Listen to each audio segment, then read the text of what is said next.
కోరుతున్నాం. అలాగే మనం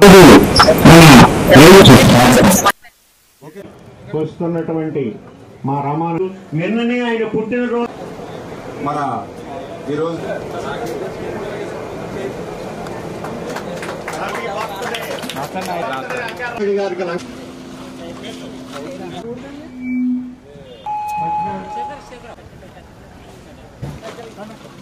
ఎవరి బండి దగ్గర కాదు ఫోటో ఇచ్చేది ఒకసారి దానికి 1 లక్ష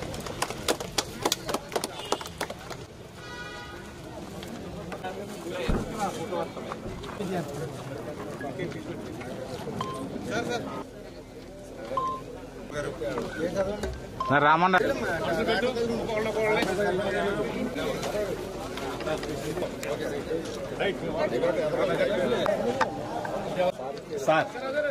ఈరోజు రైతు ప్రభుత్వం అధికారంలో ఉంది, వ్యవసాయ ప్రభుత్వం ఈరోజు అధికారంలో ఉంది. ఎందుకు ఈ మాట చెప్తూ ఉన్నానంటే ఈ రోజునే కాదు, ఆ రోజు 2014లో చంద్రబాబు నాయుడు గారు ముఖ్యమంత్రి అయినప్పుడు మరి వ్యవసాయానికి కూడా ఒక ప్రత్యేకమైనటువంటి బడ్జెట్ ని పెట్టాలనేటువంటి విధానంలో ఒక వ్యవసాయానికి కూడా ఒక ప్రత్యేక బడ్జెట్ పెట్టడం దగ్గర నుంచి ఏదైతే వ్యవసాయానికి సంబంధించి ఇన్సూరెన్స్ గాని, ఇన్పుట్ సబ్సిడీ గాని, వ్యవసాయ యాంత్రీకరణ గాని, అదేవిధంగా మరి సాయిల్ హెల్త్ కార్డులు గాని, ఇట్లా అనేకమైనటువంటి విప్లవాత్మకమైన మార్పులు వ్యవసాయంలో తీసుకొచ్చినటువంటి పరిస్థితి చంద్రబాబు నాయుడు గారి హయాంలో మనందరం కూడా చూడటం జరిగింది. గత 5 సంవత్సరాల వైసీపీ పాలనలో రైతులు ఎంత ఇబ్బంది పడ్డారో, ఎంత కష్టపడ్డారో ఒక్కసారి గుర్తు తెచ్చుకోమని అడుగుతూ ఉన్నా. మరి చాలా చాలా అవసరం. ఒక ఆక్సిజన్ లాంటిది ఇన్సూరెన్స్ అంటే రైతులకి. అటువంటి ఇన్సూరెన్స్ ను కూడా నాటి ప్రభుత్వం కట్టలేదు అని అంటే, ఇన్సూరెన్స్ ని కట్టడం మర్చిపోవడం అంటే రైతులు మర్చిపోవడం. అటువంటి ప్రభుత్వం గత ప్రభుత్వం. ఇన్పుట్ సబ్సిడీ హెక్టార్కి 20,000 రూపాయలు ఉంది గత చంద్రబాబు నాయుడు గారి హయాంలో.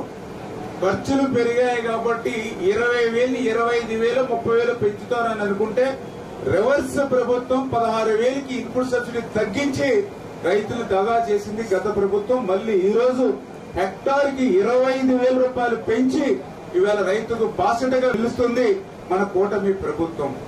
అంతేకాదు ఇవాళ వ్యవసాయ యాంత్రీకరణ ఉంది. మీరు చూశారు గత 5 సంవత్సరాల పాలనలో ఒక్క బరకం మొక్క కూడా రైతులకు ఇచ్చినటువంటి పరిస్థితి లేదు. మళ్ళీ ఈ రోజు మనం వచ్చాం అధికారంలోకి. మళ్ళీ ఈ రోజు 50% సబ్సిడీతో కృషి ట్రాక్టర్లు గాని, ఆయిల్ ఇంజిన్స్ గాని, అదేవిధంగా ట్రాక్టర్స్ సంబంధించిన వ్యవసాయ పరమైనటువంటి పనిముట్లు, అందులో కూడా పర్టికులర్ గా ఇవాళ టెక్నాలజీని కూడా మరింత పెంచి డ్రోన్స్ ద్వారా ఏదైతే పురుగు మందులు గాని ఇతరత్ర పిచికారీ చేసేటువంటి విధంగా డ్రోన్స్ ను కూడా పెద్ద ఎత్తున సబ్సిడీల మీద ఇచ్చి రైతాంగాన్ని ఆదుకునేటువంటి విధంగా